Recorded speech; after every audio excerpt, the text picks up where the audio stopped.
வாகன நெரிசல் அதிகம் இருக்கக்கூடிய சாலையில ஆட்டோ மேல சென்னை மாநகர பேருந்து மோதின சம்பவம் பெரும் பரபரப்பை ஏற்படுத்தியிருக்கு.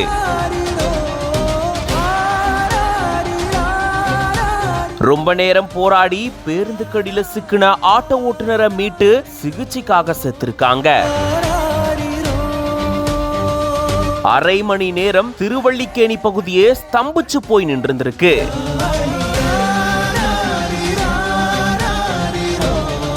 சென்னை பெரம்பூர்ல இருந்து அண்ணா சதுக்கம் நோக்கி 29A அப்படின்ற பேருந்து பயணிகளை ஏத்திட்டு வந்திருக்கு.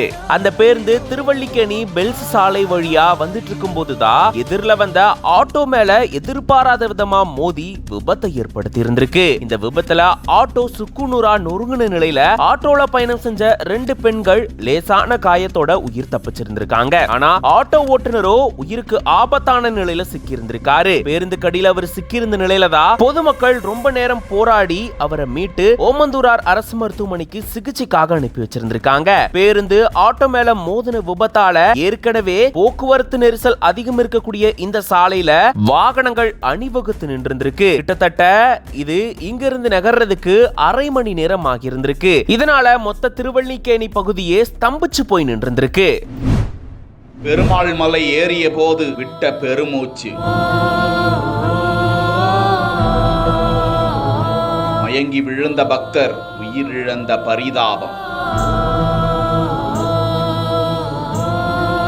பெரிய மலைகள், படிகட்டு நிறைந்த பகுதிகள், கரடுமுரடான பாதைகளை கடந்து உயரமான மலை ஏறுபவர்கள் எந்த ஒரு வியாதியிலும் இருக்கக்கூடாது, முக்கியமாக இதயம், மூச்சு சம்பந்தமான பிரச்சனையில் இருக்கக்கூடாது என காவல்துறையினர் அறிவுறுத்தி இருக்கும் நிலையில் சில இடங்களில் இது போன்ற அசம்பாவிதங்களும் நடந்து விடுகின்றன. சேலம் மாவட்டம் ஆத்தூர் அருகே பெத்தநாயக்கன் பாளையத்தில் இந்து அறநிலையத்துறைக்கு சொந்தமான 2000 அடி உயரம் 1860 படிகட்டுகள் கொண்ட அருள்மிகு ஸ்ரீ கோப்பு கொண்ட பெருமாள் மலை கோவில் அமைந்திருக்கிறது. கோவிலில் ஆண்டுதோறும் புரட்டாசி மாதம் 5 சனிக்கிழமைகளிலும் சிறப்பு பூஜைகள் நடைபெறும். இதில் 3 வார சனிக்கிழமைகளில் சிறப்பு தரிசனம் செய்ய பல்வேறு பகுதிகளில் இருந்து ஏராளமான பக்தர்கள் வந்து செல்கின்றனர். இந்த நிலையில் இன்று புரட்டாசி 2வது சனிக்கிழமை என்பதால் இரவு 12 மணி முதலே பக்தர்கள் வந்து சுவாமி தரிசனம் செய்து வந்த நிலையில் சேலத்தைச் சேர்ந்த மாதேஷ்குமார் என்பவர் கோவையில் தனியார் நிறுவனத்தில் பணியாற்றி வரும் அவர் தனது மனைவி 2 குழந்தைகளோடு கோப்பு கொண்ட பெருமாள் கோவிலுக்கு வந்து படியேறி